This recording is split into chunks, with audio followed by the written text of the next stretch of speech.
Good Abend.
Good evening, Nisanka. Good evening, Bhante. Namaste, Bhante. How are you doing? It's getting cold up there in Canada now. Huh? Yes. Still okay. +8. Higher +8 today. But sunny. Good.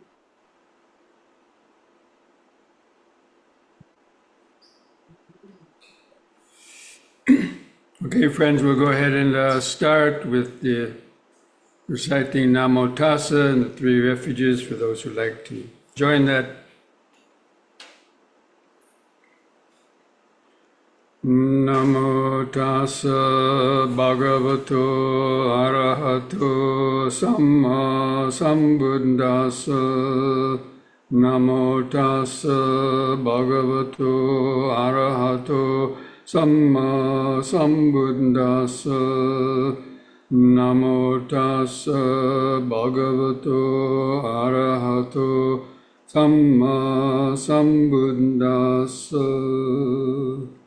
Buddhang saranang gacchami, Dhammang saranang gacchami, Sanghang saranang gacchami, Dutiyampi Buddhang saranang gacchami, Dutiyampi Dhammang saranang gacchami, Dutiyampi Sanghang saranang gacchami, Tatiyampi Buddhang saranang gacchami, Tatiyampi Dhammang saranang gacchami, Tatiyampi Sanghang saranang gacchami.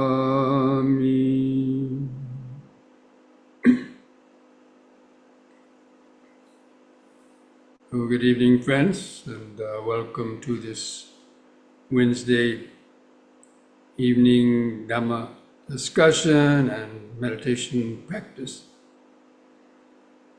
So, I spent this last weekend at the Bhavana Society leading a retreat, and it was a very nice retreat. We had 40 participants in that retreat, and the theme of that retreat was living and dying with awareness. Now, we'll talk about that topic next week, but this evening, tonight, I want to finish our discussion of the insight knowledges. So a few weeks ago, we started reviewing what are called the 7 purifications. And the sixth of those 7 purifications, we went over all of them already in the last 2 or 3 weeks. And the sixth one was the 8 insight knowledges. So there's 7 and then 8, plus there's 3 extra ones, which are called, which I'll get to later. But last week we spoke about the insight knowledges, or, and were called knowledge and vision of the way. And that means the way to Nibbana, the way to liberating the mind from the 10 fetters, which basically comprise of vipassana meditation. So last 2 weeks we went over these, the first 6 of those. So I think we stopped last week with the knowledge of dispassion or disenchantment and the desire for deliverance. But I'll just review quickly for those who may not have been here last week or the last couple of weeks. But the insight knowledges, it assumes that one has already developed a good degree of concentration and moment-to-moment awareness, and that the hindrances would have been weakened to a large extent, and one's concentration is not being interrupted by sleepiness, by intervening thoughts and other distractions. So it's become grounded and centered in the breathing body, really, and especially on the breathing, but in the body too, and tuned in to experiencing the moment-to-moment impermanence of the breath, and being aware of the in-breath as it arises, continues, stops, the out-breath as it starts, continues, and stops, and being aware of other sensations, body sensations that are coming and going kind of in the background, and also thoughts, basically tuning into the flow of impermanence and developing allowing that to increase to a high degree where the mind doesn't have time to really think about the various objects that it's observing, because there's always something else coming and going. The mind has already been trained on recognizing objects, but then letting them go quickly and not dwelling on them, including various painful sensations or pleasurable sensations, and in sounds and so on. So it already assumes, we've already talked about that in the last couple of weeks. And then, so one starts to get insights at this point where one sees how quickly various things are coming and going. You see the conditioning there. You see how a sound arises, and immediately the consciousness of that sound is cognizing it, and then there's maybe an urge to think about it, but then you're open, you're not clinging to that sound, and then there's some other sound, or then there's a body sensation, or you come back to the breathing, and so the mind is not clinging on to things. And you see how this is the real nature of the mind. You're developing insight into actually how our brain and nervous system works on a very intimate and deep level. It's like it's totally different than one's ordinary consciousness. But you see how the illusion of a self is also created in this.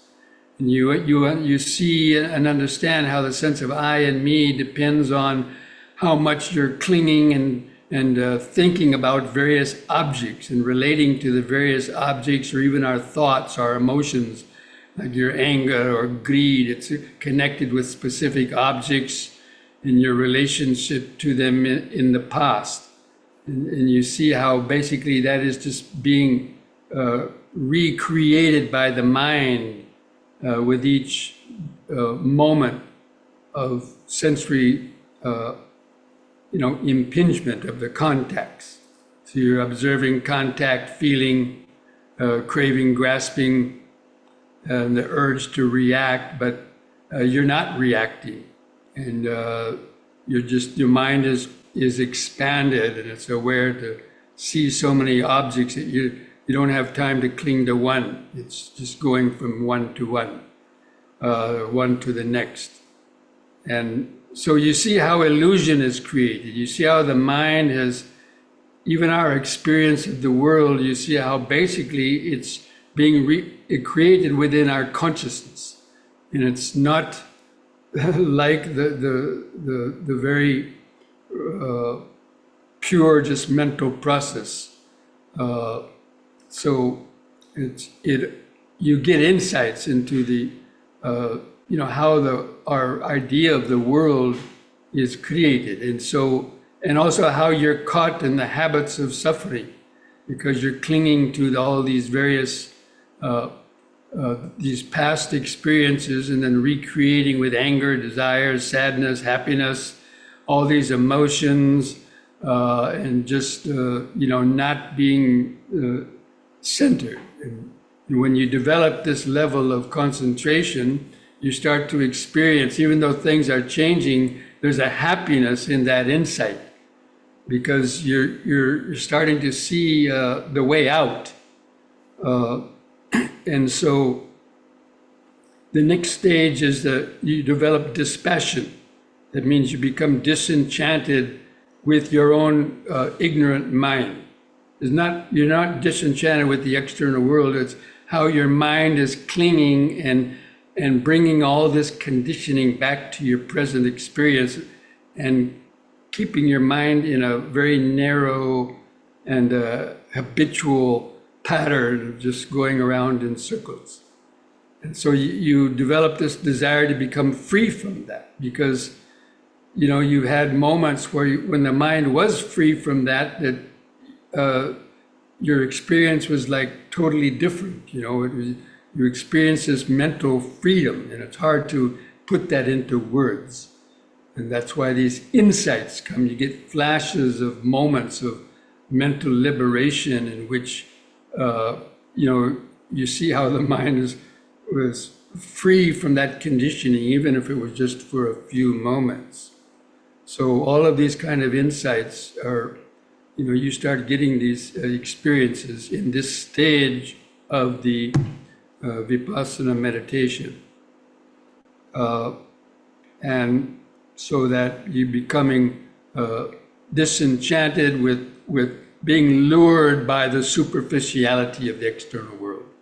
You see how, we like all these various sensory impressions, but they just bring a temporary, satisfaction, but immediately it vanishes, and it's followed a lot of times by pain and dissatisfaction. So the mind, when it's flowing in the present moment, not getting caught and carried away, then you experience this kind of freedom.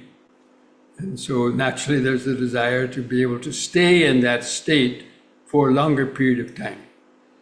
So that's these two stages of becoming disenchanted with your ignorant attachment to things, and then being desired to be released from this process of craving, grasping, and becoming, especially the negative aspects of it,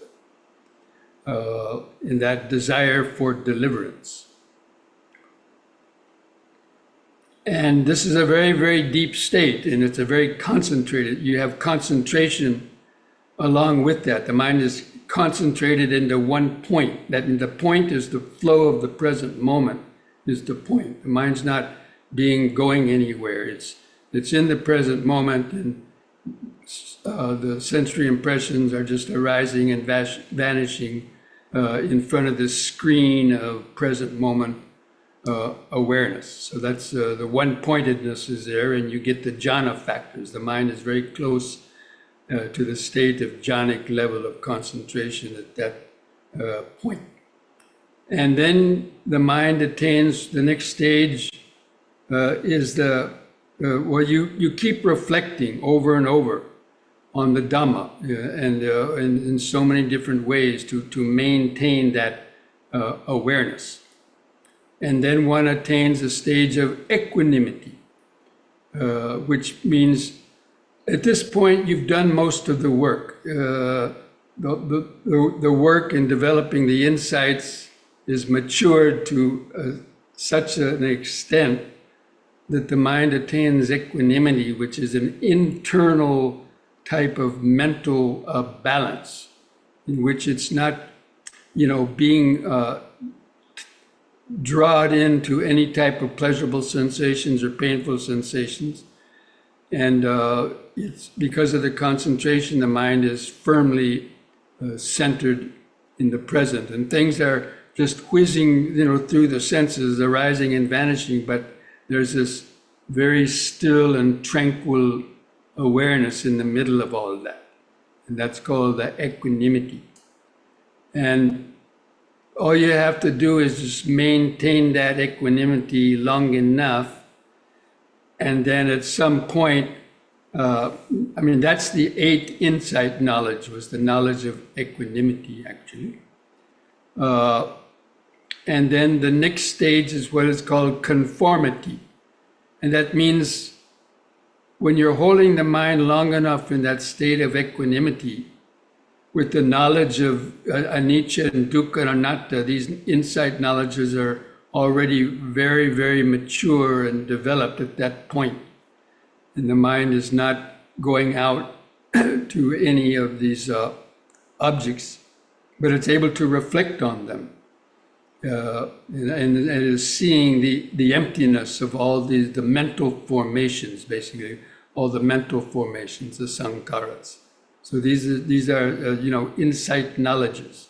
And it's, you can hear me say that, but until you actually get to that level, you're not going to fully understand what it means. Now, the stage after that is called conformity.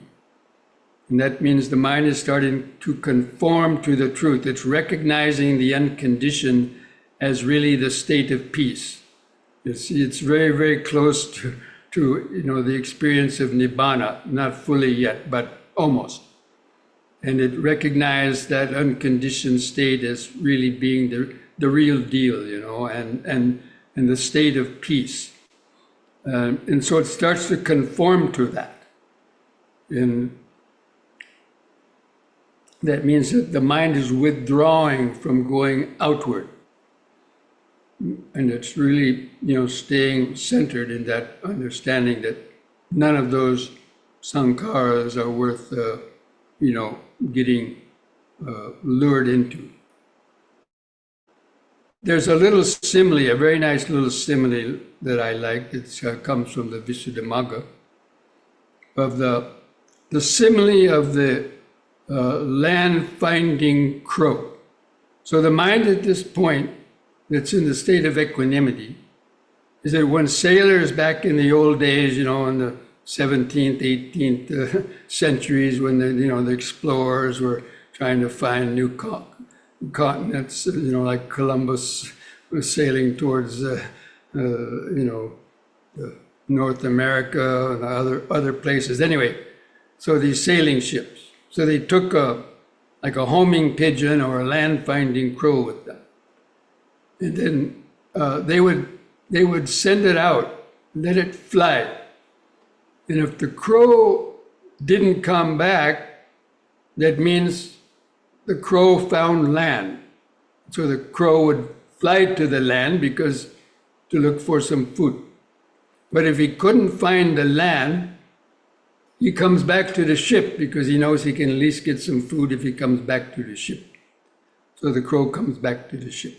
So in our mind at that point in conformity knowledge, it's like, the crow is flying out because it realized, it's looking for better food. So it's flying out. In this case, the mind is, bending toward nibbana, bending toward that, vibration beyond ignorance and letting go of the self. You could say it's flying out of the self, the self-consciousness. because it still sees that that's a limitation. So it's flying out. And if it experiences the unconditioned, then it will continue to eventually, reach the unconditioned state, or the path moment, or nibbana, as I'll try to mention later, next.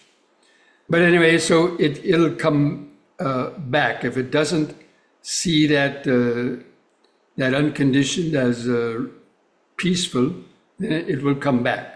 But in the early stages, it's going to keep coming back because it takes a long time to develop it. But at some point, so that's the mind is conforming to the truth. It's flying out. It wants to get to that unconditioned state. It's like right at the edge where the ego is just about ready to dissolve, but then because of some small attachment, it comes back. It comes back to the body and the self again, and then maybe more thoughts might start coming again. So a person can have that kind of experience, many, many times.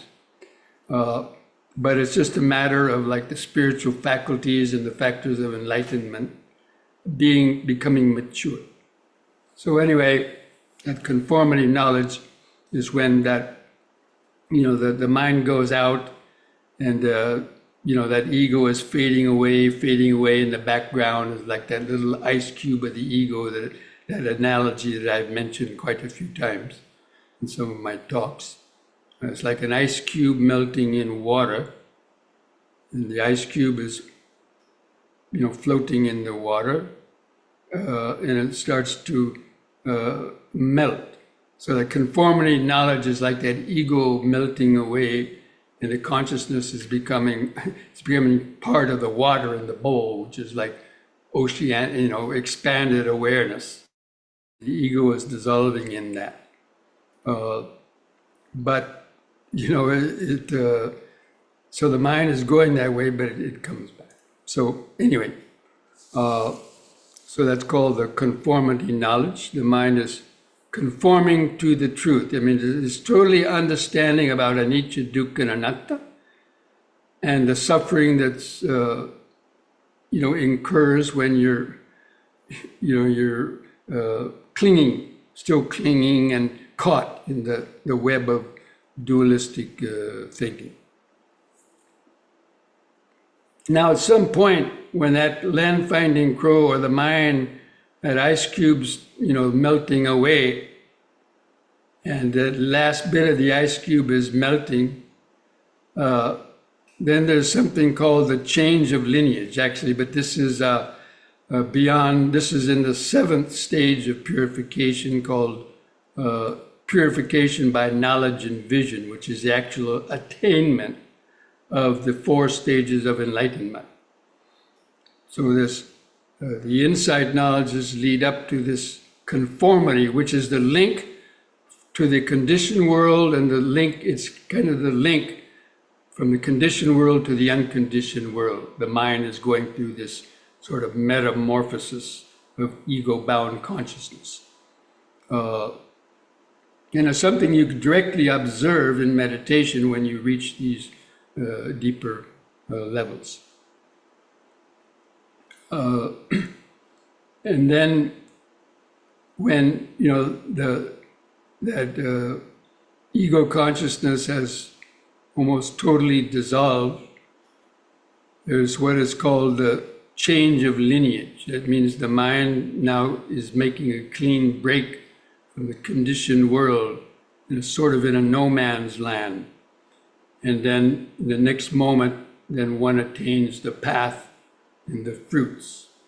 And there's another simile that I like very much to explain this transition from the conditioned to the unconditioned, or this change of lineage from conformity.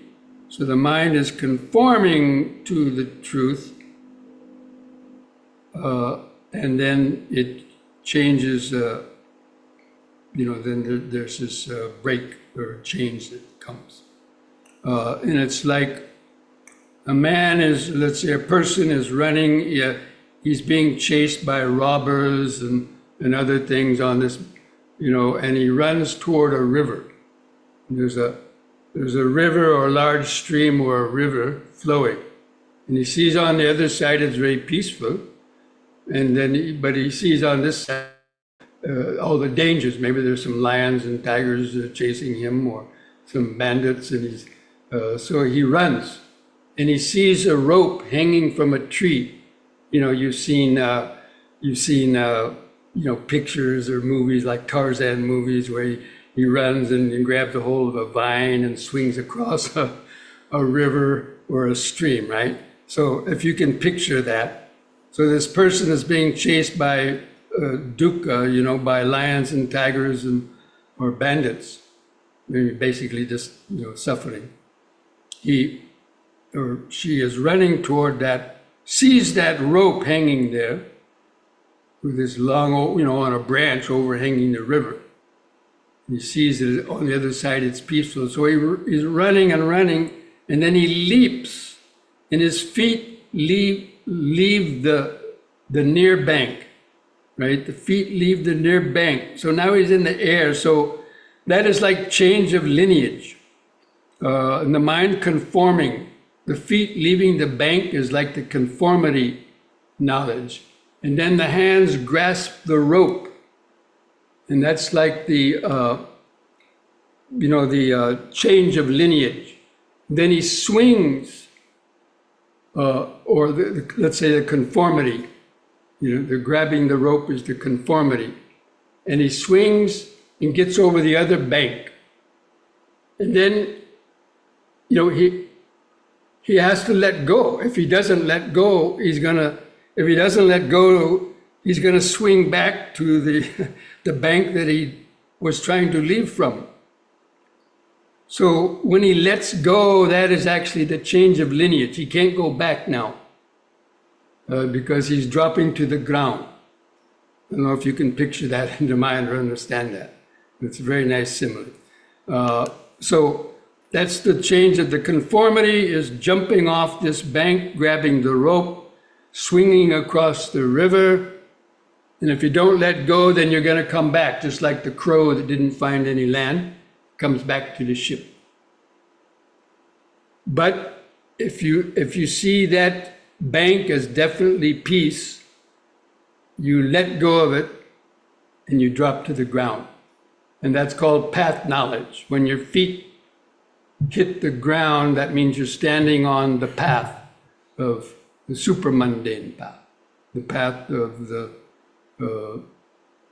noble ones. Or at that point, you're really standing on the Eightfold Path, the supramundane Eightfold Path.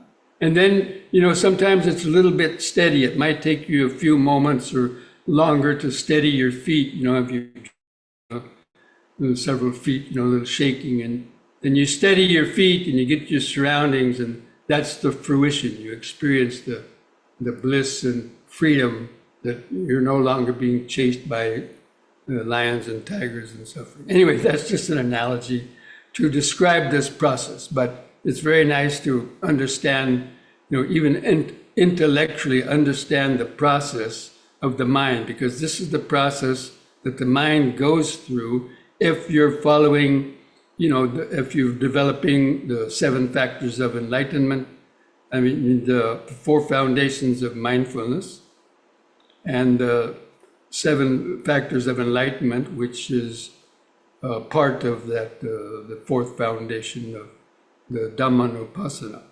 So that basically is the end of sort of that description. Anyway, that first path is, of course, the person becomes a stream winner or a sotapanna with that first landing on the path, and then it's just a matter of continuing the practice until one gets these experiences over and over again, and reaches the later stages where I'm not going to go into now.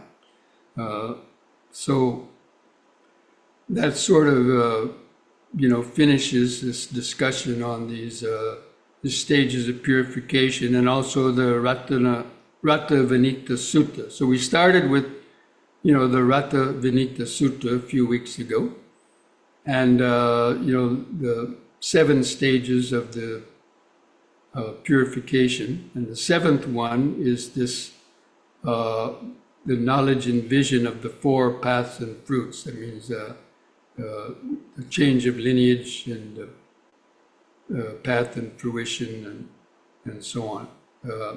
But anyway, I encourage you to read more about that in some other books. I've given talks on that, those 10 fetters, so those 10 fetters. But anyway,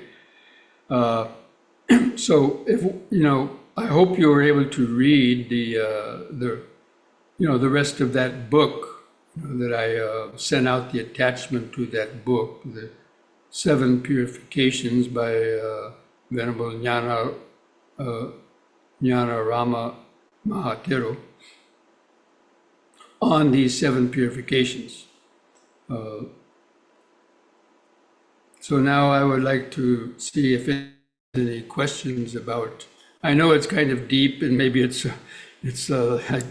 over most people's heads, but it's good to have an understanding, because a lot of people, they just hear about, let's attain jhanas, and then, developing insights, but, they don't really know the details of these kind of stages that the mind goes through. And it's good to kind of understand them, because it kind of gives you some signposts to.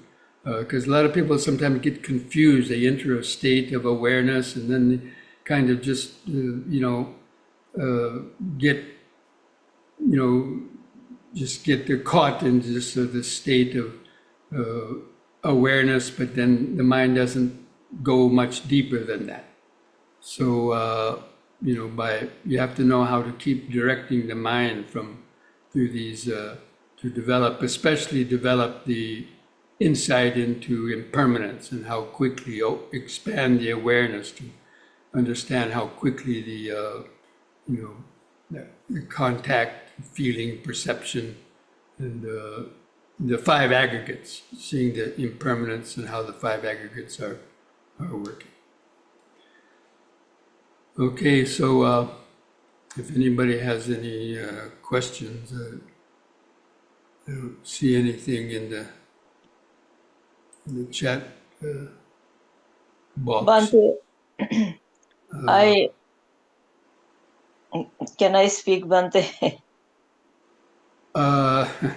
Yes, okay. Okay, so yeah, so the 2 similes that you gave in your talk, I think they are excellent. The one of the crow and the other one of the swinging to the to the other side to get away from the lions and the tigers. I think these similes are very helpful, Sometimes, I love these. That's really as a monk, I read all these things. They really help me to understand and process and focus my mind on that. right. So I think they are very helpful to throw into the talks, to just get a little deeper perception of the what one is talking about or thinking about. So Bhante, I guess my question is that when one gets to the other land and one does not come back, do you think it is the persistence in your practice that keeps one there and doesn't tempt one to think of coming back? Well, one comes back until one attains a state of the arahant. Then one comes back, but you don't come totally back, because each of those stages destroys more of the 10 fetters. So you come back, but you come back with more mental freedom. And so you don't come back all the way back to square one. Right. You know, it's like you take 3 steps forward and come back, one, and then take a couple more steps forward and then come back another step or two. And then, then that way you come back, but you don't go all the way back. It's like you're climbing a ladder. Let's say you're climbing a ladder that has, 10 steps on a ladder you're climbing up. Yeah. So you climb up 2 or 3 steps, but then maybe you got tired and you came back down step back. 1 or 2. Yeah. You climb 2 or more, 3 more, and then you come back a couple, and then you keep climbing up until you get to the top of the roof or tree. Yeah. Yeah. So Bhante, how does one stay at the top? I guess that was my question. So one doesn't get sucked back into the daily grind and the By relationships and practice. By practice. yeah, By that's Yes, yeah. the practice of the Eightfold Path, is following the precepts. All the other things that you find in the suttas, the aspect practicing dana, sila, bhavana, developing generosity, developing loving kindness and compassion, and applying the antidote, your greed and anger and other emotions, daily life. It's a lot of people, just want to meditate for once or twice a day to get some peace of mind, and a lot of people think that's enough, and so they're not going to reach these levels by just doing that. But so not everybody will advance to these higher levels, but it's there for those who are ready to do that. But basically, it takes quite a large commitment. Or you go on a long retreat. Now, if you go on a retreat of, let's say, a 10-day retreat is probably got to have a minimum, but even people are now going on 1-month retreats, 3-month retreats, even longer. And where you sustain your practice, you're meditating, 4 to 6 hours a day, or you're doing walking meditation, and you're really practicing meditation. Then, if you're able to do that kind of practice, then you will. This is the kind of training you need to do to really reach those highest levels. Yeah, But Bhante. I think yes, retreat is definitely a great catalyst, which you do need from time to time to just, give up your daily grinds and your responsibilities and your gadgets, phones, and everything, and just focus, because retreat is the only opportunity where you can really, really focus on the whole thing. And then I think your daily practice is also very important, because when you slip out of that, of your daily practice, I think you start slipping back again. The crow wants to wants to go back again. So the daily practice is also, I think, very, very important. yeah, and that's what in the retreat that I was just leading at Bhavana Society, the topic was, living and dying with awareness. Yeah. That means developing awareness of what your mind is developing a nearly constant state of good awareness, and able to avoid getting in a lot of negative situations and collecting stress and so on. But so in that retreat, that's what I was emphasizing. But I was emphasizing mindfulness of the body, because the body is really where we're living. And when you're aware of what your body is doing in a moment to moment, going from the sitting position, being aware of mindfully standing up, and then knowing that you're standing, and then walking, and then moving the various movements. You use the body as that constant connection because you can. The body is always here, and it doesn't take a lot just to remember and feel it. And so, in my own experience, that is what I've used most of my years of practice is the mindfulness of the body because it's always there, and that's really what is the most help in developing this continuous state of awareness. So, but then at the end of the retreat, of course, people in a 4 or 5 day retreat, they're not going to develop that continuous state, but then you use it in your daily life, and by practicing M&Ms and coming back, learning how to come back to the body, the present moment, and at other times when you're able to, just to be aware of, keep coming back to the body. Anyway, there's a couple of chat questions.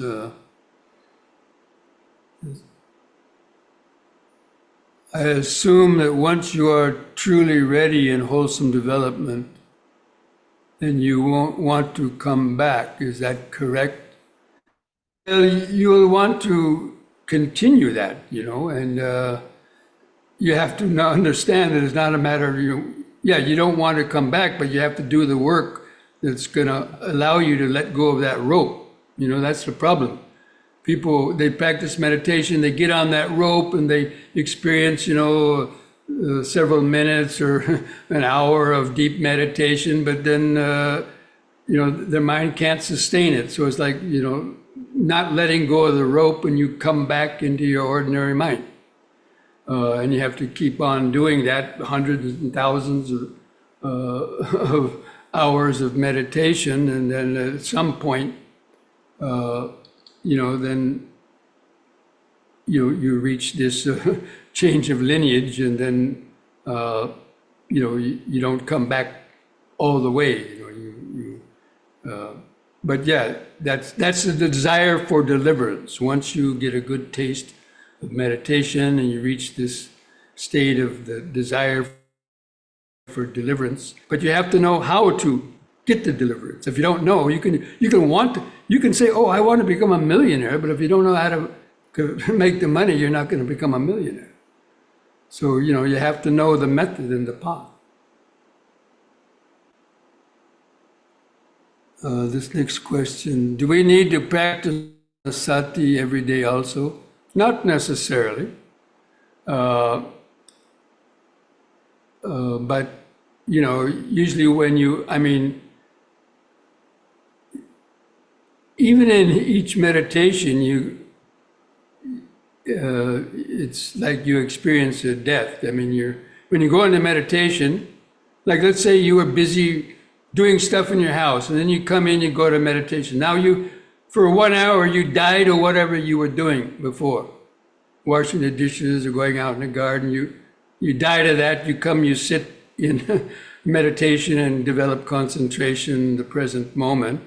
But when you come out of that, you die from that state, and then you get busy back doing other things. So, birth and death can be seen on these levels that I described in the retreat also. There's the death of the physical body, but that's not the only kind of death. The mind is going through death, moment by moment and day by day. Like you go to sleep at night, basically you die for 6 or 8 hours. You're not aware of anything. Maybe you have a dream, but you're not aware of the world, right? And then you wake up in the morning, now you're born again. And then you go about your daily life, and then you go to sleep at night, you die again. So that is a kind of a birth and death from day to day. But, the actual death of the physical body where the mind departs and you're reborn in another world, that's called the external birth and death, as opposed to internal birth and death, which is the birth and death of consciousness from moment to moment. anyway, so, but no, you don't have to every day. You just think about, I'm going to die, I'm going to die, I'm going to die. Uh,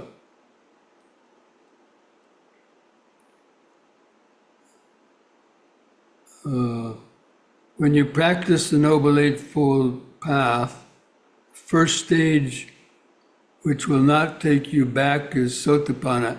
You come back as a Sotapanna, but you don't come all the way back. You've destroyed 3 fetters, so a Sotapanna still comes out of his meditation.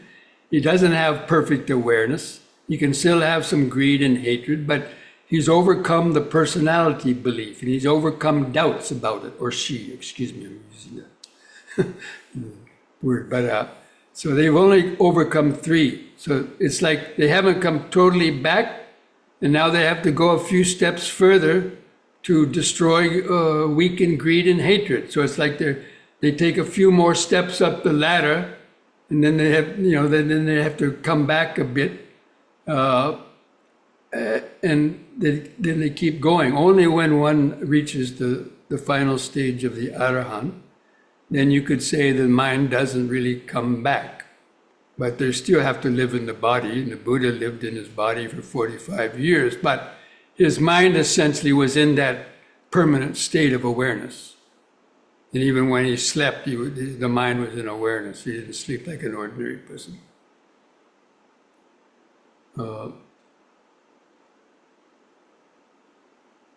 I hear you saying that doing the work, the Eightfold Path, letting go of the rope, same as being truly ready to stay in the change of lineage. Now, change of lineage is a temporary, when you, it's that intermediate stage between the ignorant conditioned state and then actually landing on the path. So, but yeah, you have to be ready. You have to, you have to recognize that the unconditioned is a better state to live in than the conditioned state. And only when you've truly understood that, then the mind would be able to, like the crow. If he sees, the crow sees the land and sees he's got better food on that land, he keeps going. He doesn't come back to the ship. Okay. These things are a little bit hard to understand, but as you keep on practicing, you will get glimpses and insights into, the meaning of these things. And for most people, it's going to take the rest of their lifetime even to develop these stages. But you get benefits along the way, so it's not that you have to reach that. Don't think you're going to reach that final stage all at once, because probably you're not. But it's going to be, little by little, a gradual, progression. Okay. Okay, friends, I think we will bring this discussion to an end now, so we can still have a good meditation practice. So we're going to take a few minutes break and get ready for some yoga stretches and to get centered in the body, hopefully, and then meditation. Okay? We'll see you back in a few minutes.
Okay, friends, so stop. So,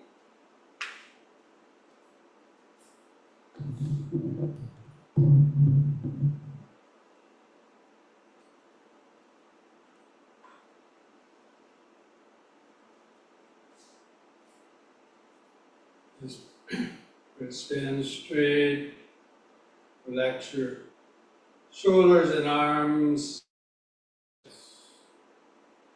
Keep the chin lifted up, level to the floor. Just gently close your eyes.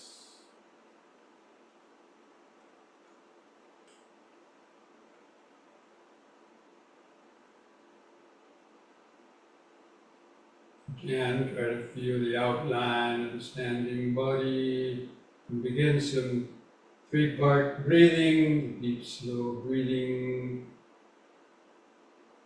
Expand your abdomen, rib cage, and upper chest. Hold the air in the lungs for 2 or 3 seconds. And slowly breathe out.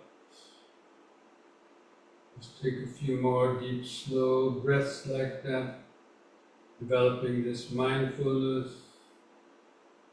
Breathing in, letting go of the past and future. Breathing out, standing here and now. Breathing in, letting go of the past and future. Breathing out, standing here and now. Breathing in, feeling the whole body.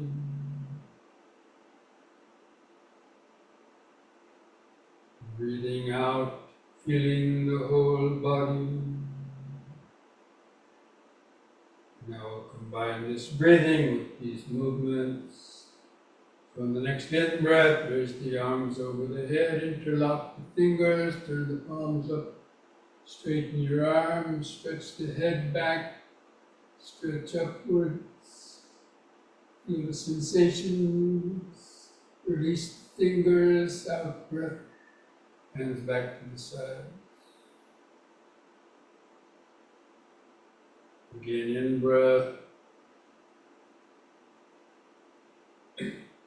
stretch up, bend back a little, feel the arch in the lower spine, out breath.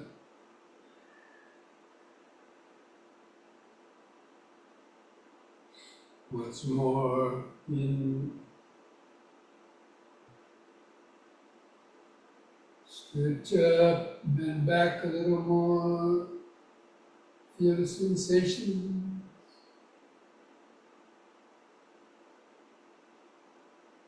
Out breath.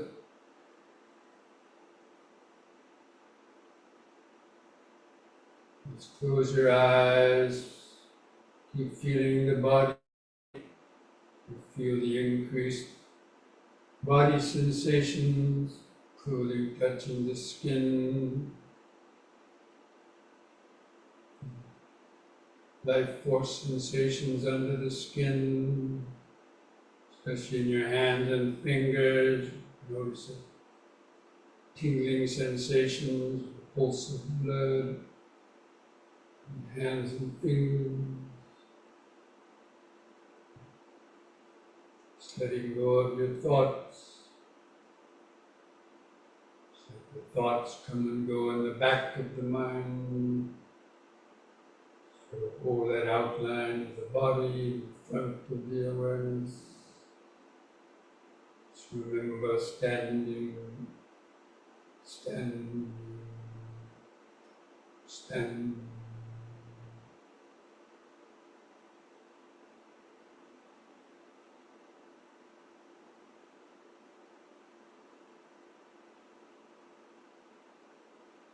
With the next in-breath, lift up on the balls of the feet while raising the arms over the head in this way, facing the hands toward each other, keeping them about 6 inches apart. Stretch up, Out breath, come back down.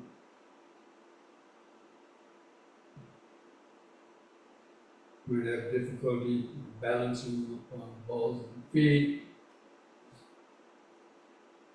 In breath, stretch.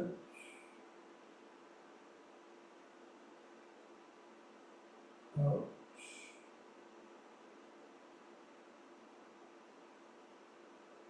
Use the in breath to help lift up the body, blowing up a balloon, helium balloon. Body rises up. Stretch. Out.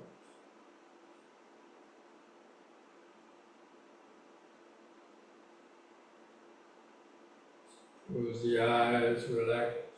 Keep feeling the body. Don't give the mind time to wander in thoughts.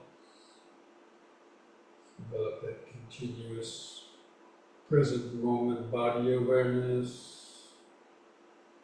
Remember standing.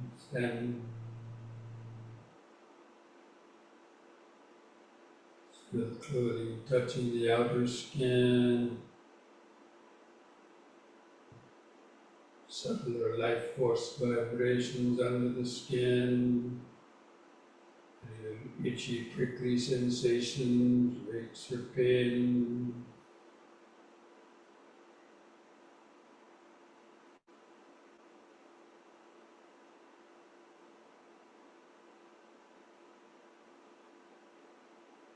Remember standing.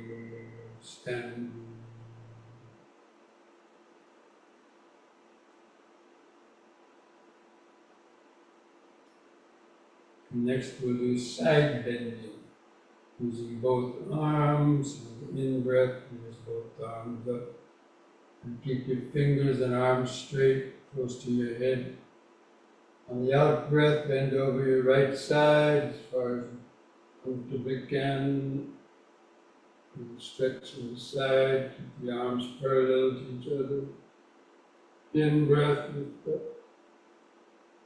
And bend to the left side, out.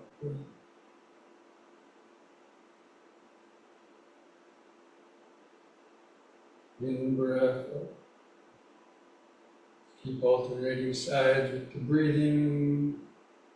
Out breath to the right.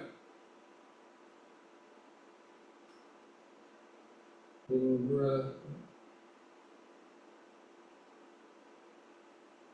Left. In. Out.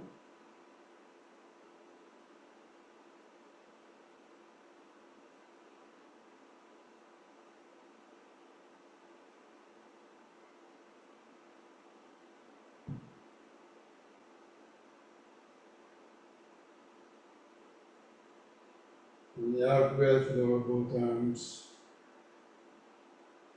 Close the eyes, keep feeling the body.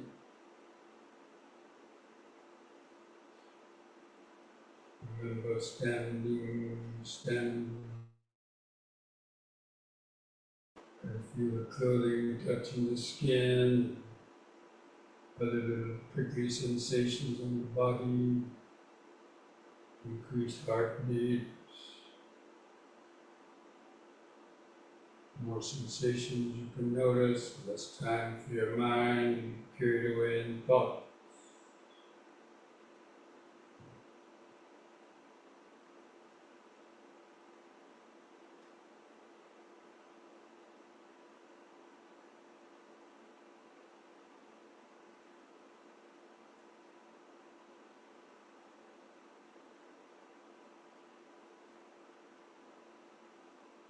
And next we'll do the squatting or the knee bending.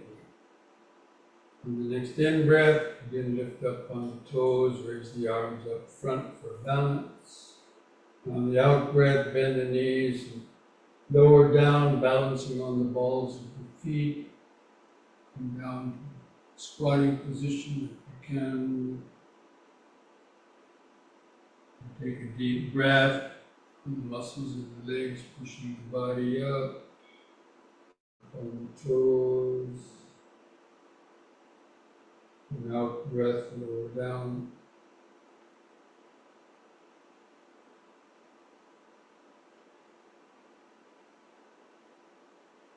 In.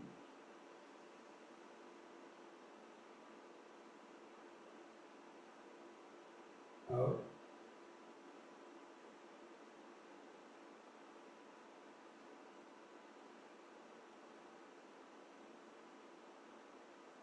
In.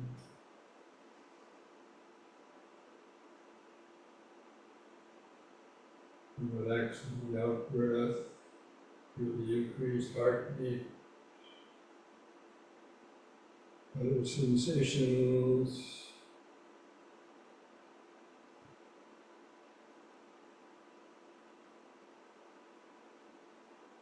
And feel the outline of the body.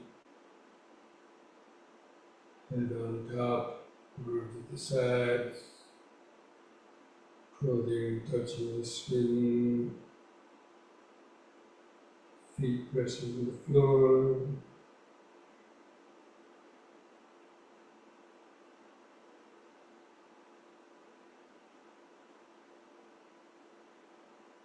Present moment, body centered awareness.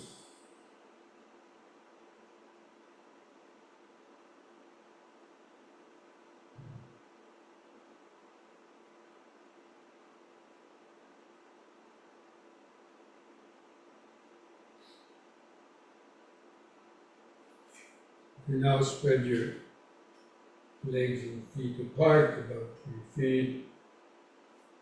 Hold the arms out to the sides as you're twisting from right to left. Breathe in. On the out breath, twist to the right.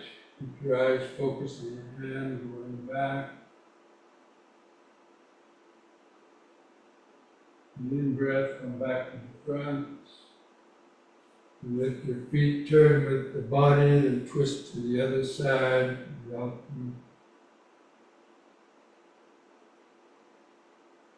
In breath to front. Just keep alternating sides like that. With the breathing.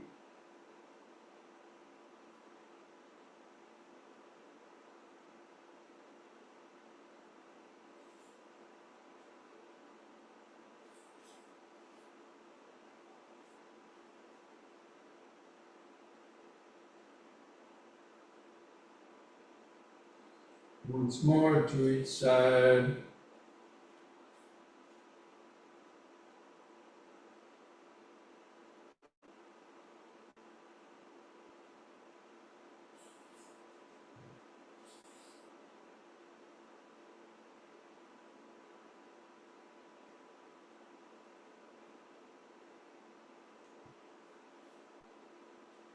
Lower the arms.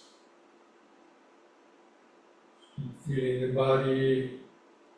Feel each foot pressing the floor.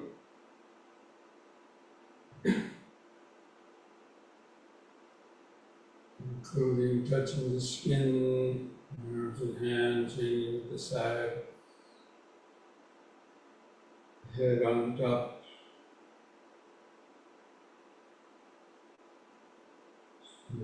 Pulsations. Other sensation. Pin prickly sensation. Aches or pain. Body movement.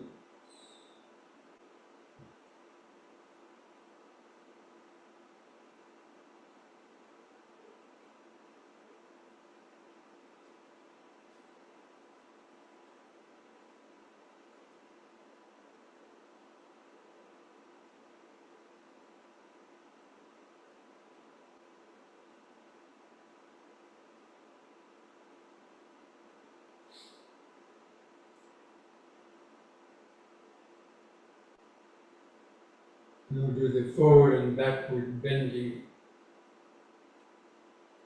Just let the hands touch the front of your legs. Breathe in. On the out breath, bend forward, let your hands slide down on your kneecaps. Keep the head lifted up, keep the legs straight. Try to flatten the spine, make it like a tabletop. And stretch the back of the legs. In breath, lift up. Move the hand under the buttocks for support. Let your head go back. Out breath, gently bend backwards. Keep the eyes open. The arch of the spine. Carefully come up on an in breath, lift up. Again, out breath, let the hands come down below your knees. Keep the head lifted up. Feel the extra stretch in the hamstring muscles, back of the legs.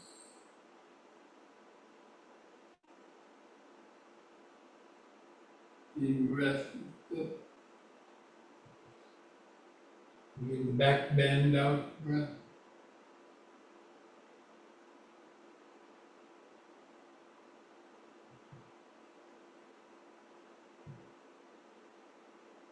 In breath.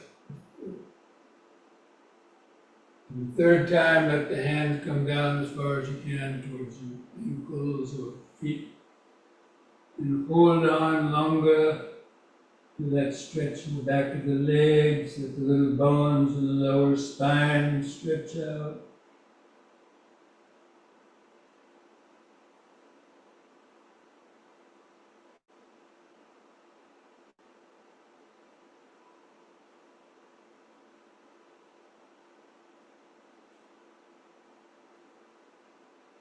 And lift up on an in-breath.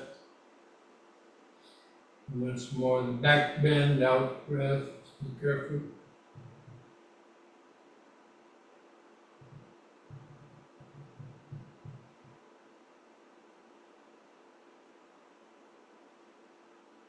In breath, lift up. And the out breath, relax your shoulders and arms, close the eyes. Feel each foot pressing the floor.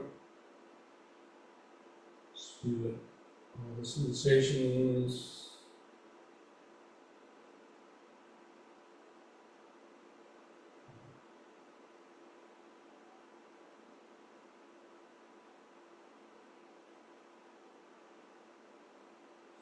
Feel that outline, the body and the mind's eye, clothing touching the skin, head on top, arms at the sides, feet pressing the floor.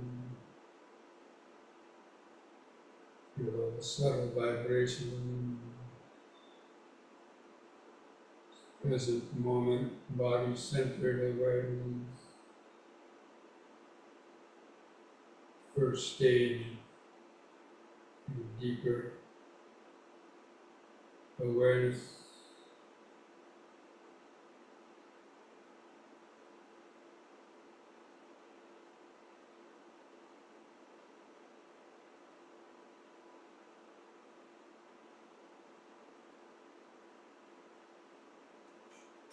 Now bring the feet right together.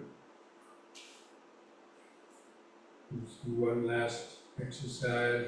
Head turning from right to left. Pulling breath, head to the right. Look over the right shoulder. Feel the twist in the neck. The out breath. All the way back to the left. And look over the left shoulder. In breath, right.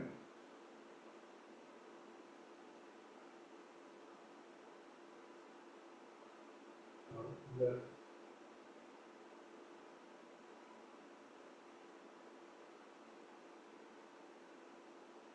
In right.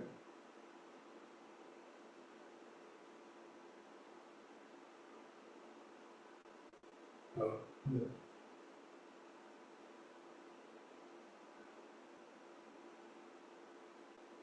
Stop the head. Feel the whole body. Subtle vibration. present moment awareness.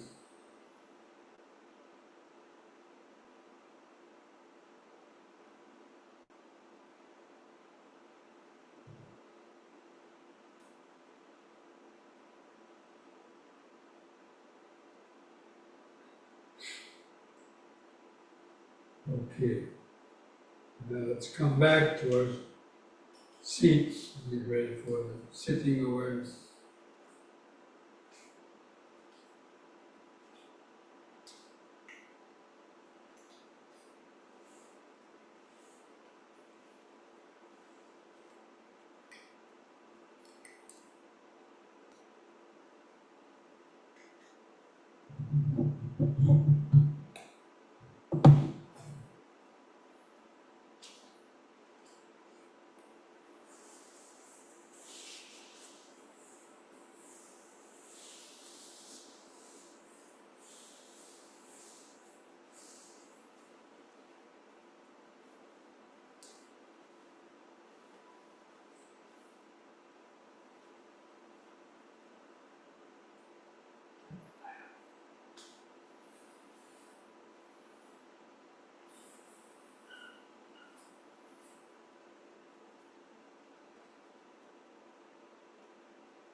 Get comfortable in the sitting posture.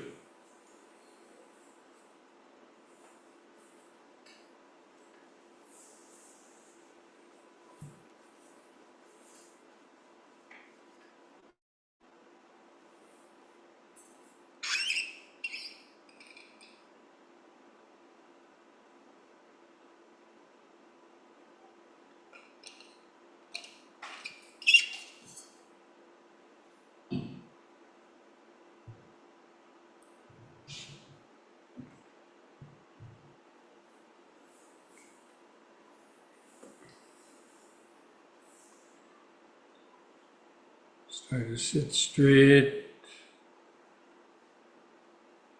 Line the back of your head and spine in a straight line. Keep the chin lifted up, level to the floor.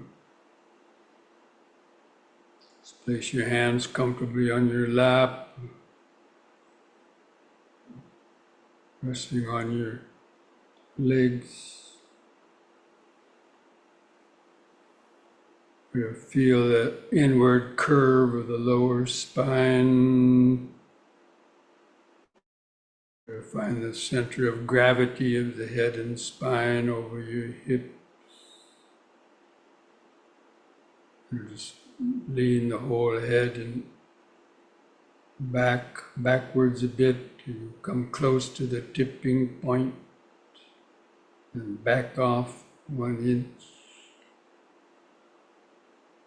Just close your eyes, sort of feel the outline of the sitting body. And begin taking a few deep, slow breaths, some 3-part breaths. Hold the air in the lungs for 2 or 3 seconds. Squeeze, get all the oxygen out into the bloodstream. Slowly breathe out. Take a few deep, slow breaths like that, developing this mindfulness. Breathing in, letting go of the past and future.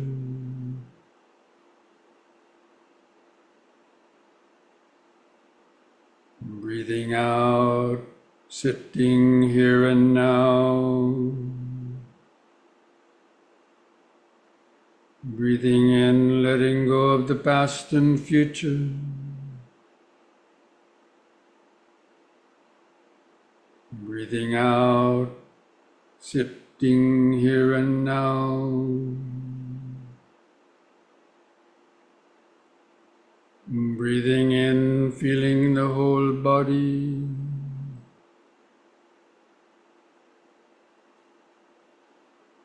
Breathing out, feeling the whole body.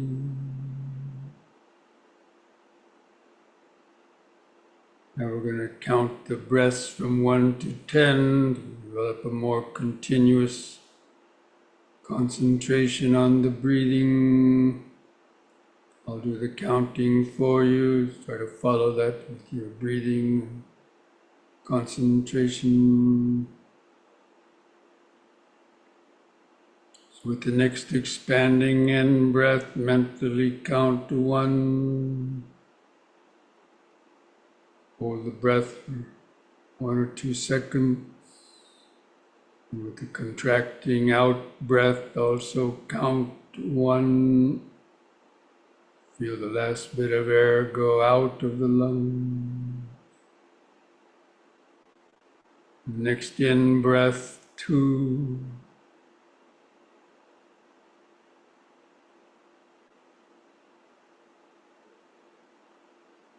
Out breath, 2.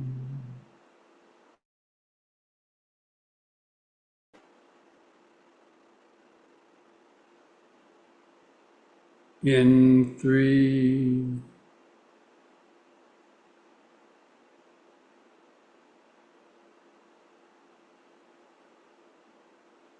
Out, 3.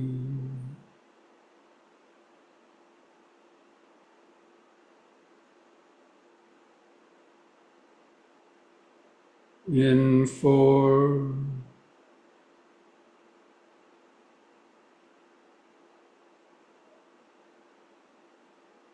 Out, 4.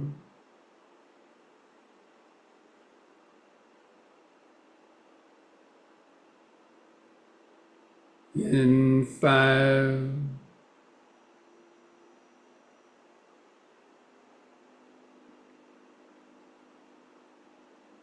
Out, 5.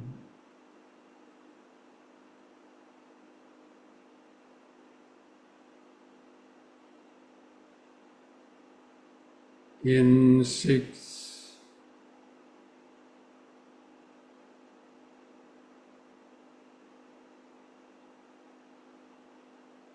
Out,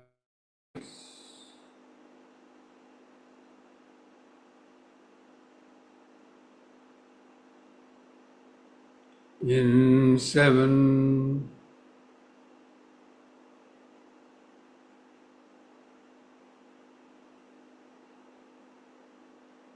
Out, 7.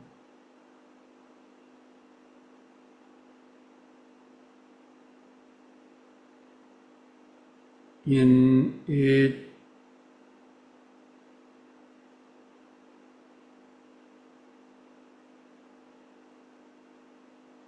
Out, 8.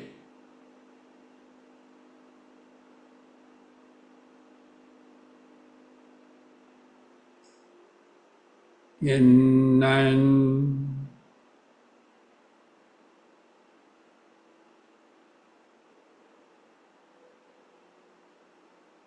Out, 9.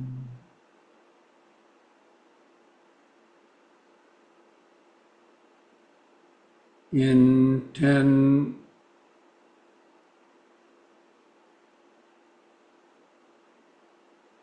Out, 10. Now discontinue the counting.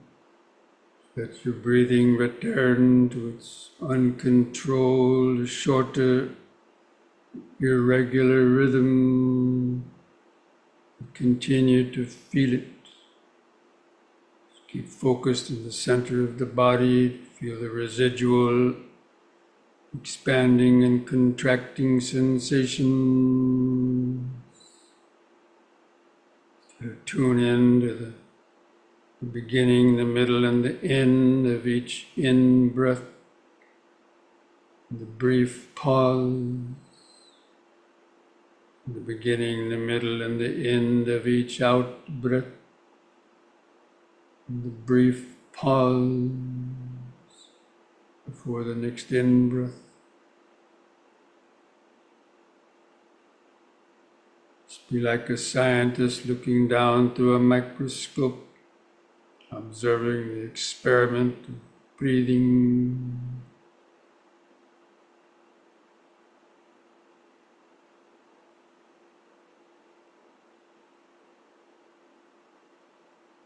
Feel where the clothing is rubbing against the skin of the abdomen, stomach, rib cage, or chest.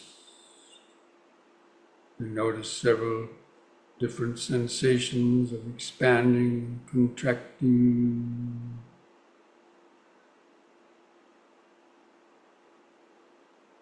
Continual process of change, changing sensations, the whole expanding in-breath.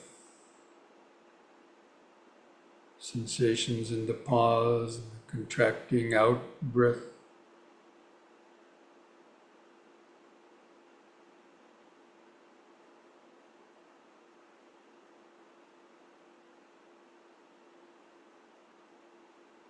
To help stay focused, you can use these reminders of in, sitting, out, out, sitting. The reason why we repeat the word in 2 times, because it's not just one in breath, there's different sensation, continual expansion, continual contraction.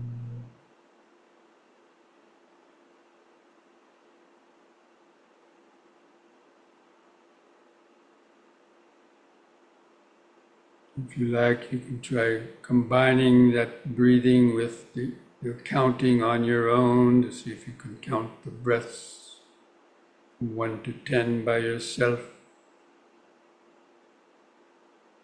If you still have a lot of wandering thoughts.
Catch the mind lost in thoughts, recognize it as lost. Take a deep, slow breath, bring your mind back into the body, back to your counting, this back flow of the present moment, in, sitting, out, sitting. You have fairly good concentration and awareness, connection to the body. Try to feel the outline of the body. Breathing is in the middle, but noticing other sensations around the breathing. Touch of the clothing on the skin in the background. Itchy, prickly sensation, body movement, aches or pain.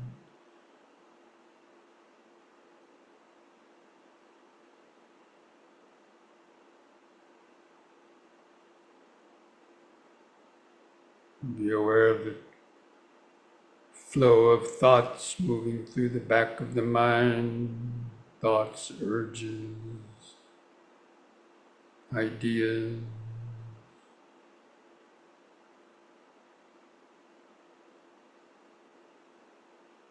The breathing is always there in the middle, but around it the flow of impermanence, other sensations, thoughts, sound.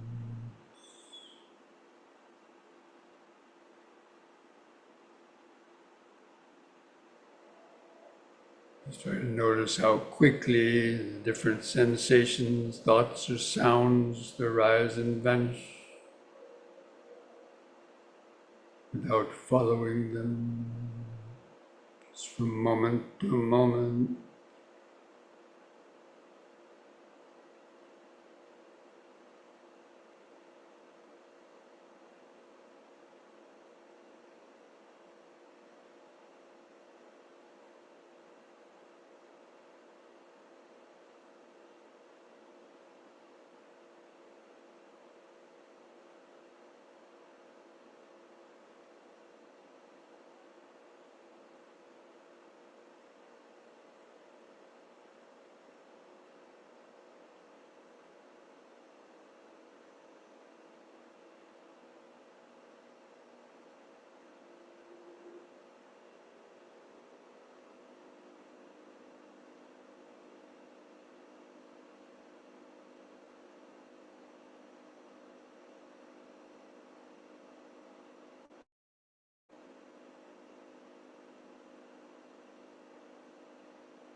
From time to time, take a couple, 3-part breaths. Keep the system charged up with oxygen.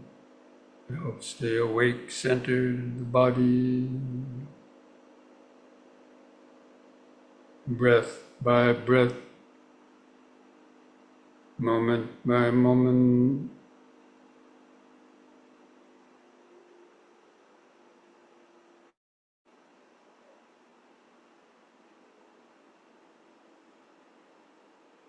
Especially noticing how many different body sensations are continually just coming and going.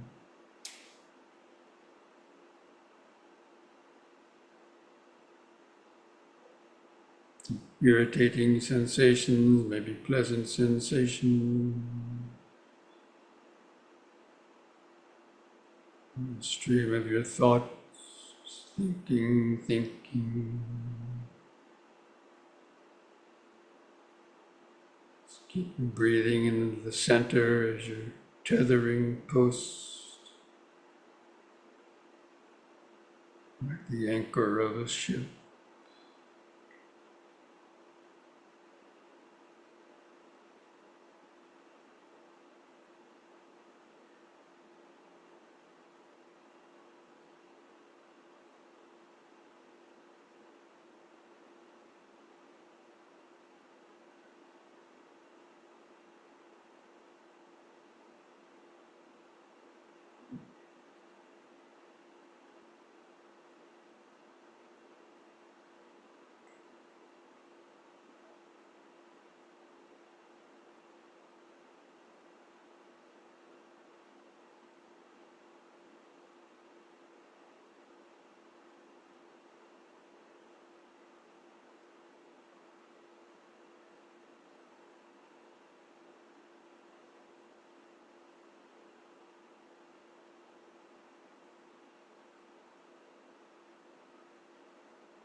Try to notice and feel more and more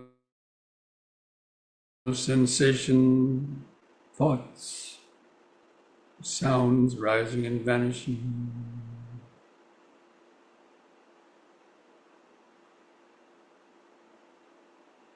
Give the mind the time to cling on to any particular sensations, thoughts, or sounds. There's always something else, always coming and going.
Breathing in, sitting.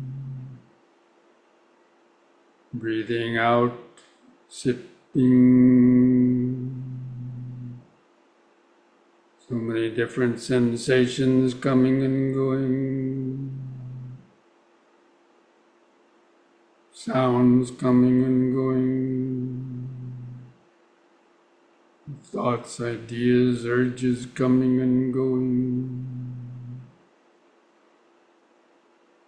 Just watching the flow of impermanence in this breathing body.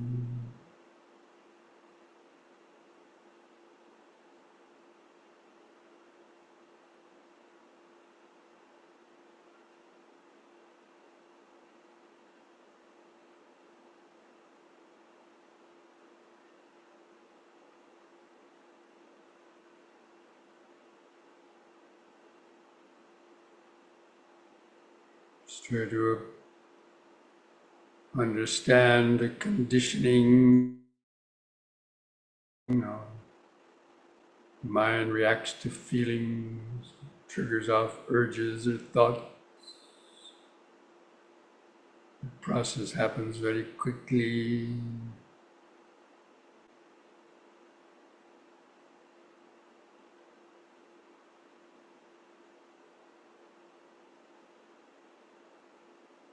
And it's all happening by itself. You're just watching the body sitting and breathing, the mind's thinking all kinds of thoughts, so many different sensations coming and going.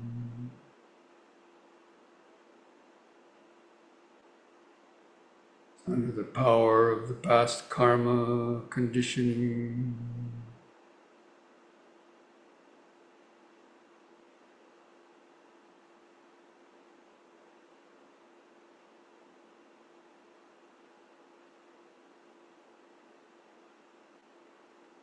Just try to feel as though you're sitting in a balcony seat, just watching this movie of the breathing body, thinking mind, the flow of impermanence.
Just try to see or understand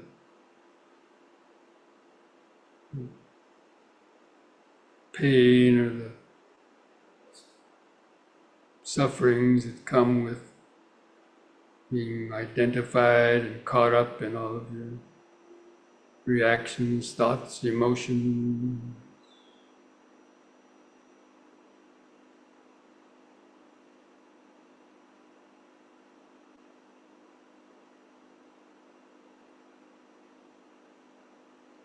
Cultivate that understanding of anicca, dukkha, anatta, impermanence,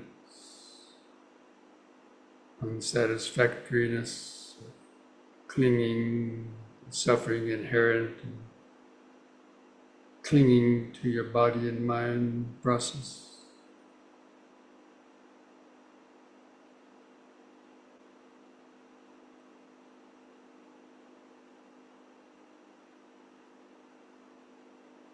Understand how the sense of the self and the I is created out of this identification, attachment, the five aggregates, Even just developing this intellectual understanding.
Sambe sankhara anicchati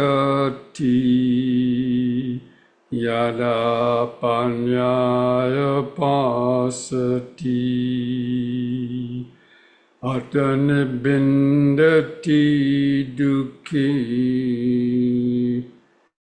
Yasamago visuddhiya.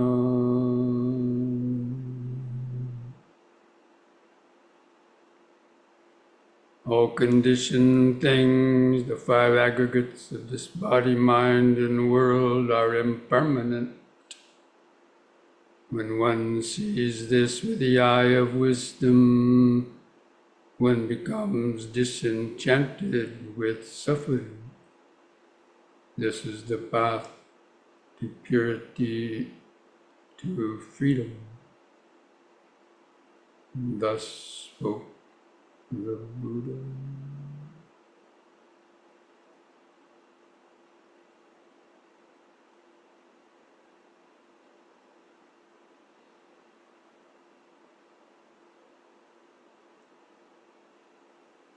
Now I invite you to join in chanting the word sadhu 3 times slowly. Do that chanting on a long out breath to feel those vibrations in your body and mind. Take a deep breath.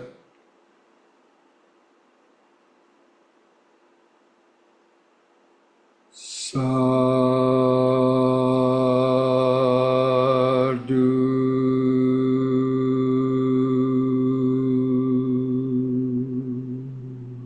Breathe.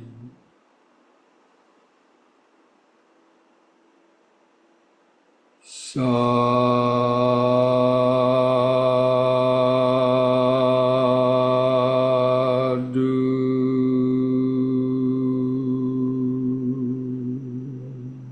Breathe.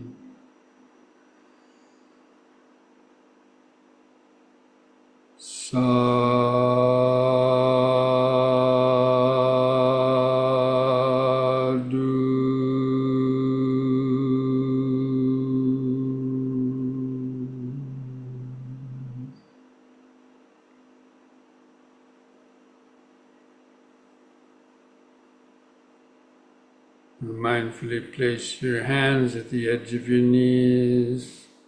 Take one more deep breath as you breathe in. Stretch your head back. Pull the hands on the knees to arch your spine back.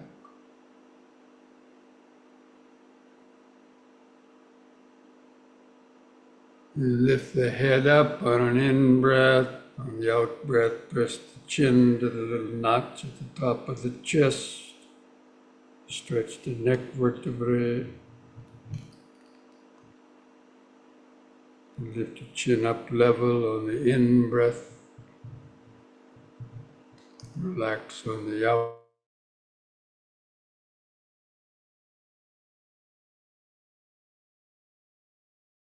out-breath. Put a smile on your...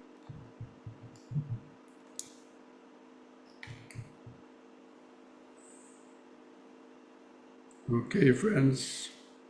I hope you're able to have at least some minutes of some good concentration, awareness, some insights.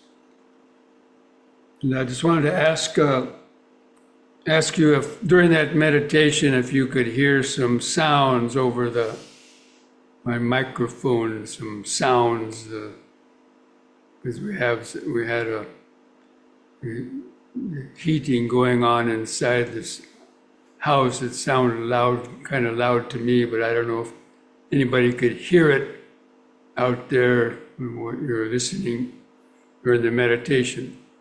If anybody could hear any sound like coming, except from my voice, other than my voice coming from like buzzing sound, or just raise your hand. Nobody? Okay. That's good. Okay, friends, so until next week, be well, be mindful, be safe, be wise. And, keep up your meditation practice. Take your M&Ms throughout the day. Come back to the present moment. So, Namo Buddhaya.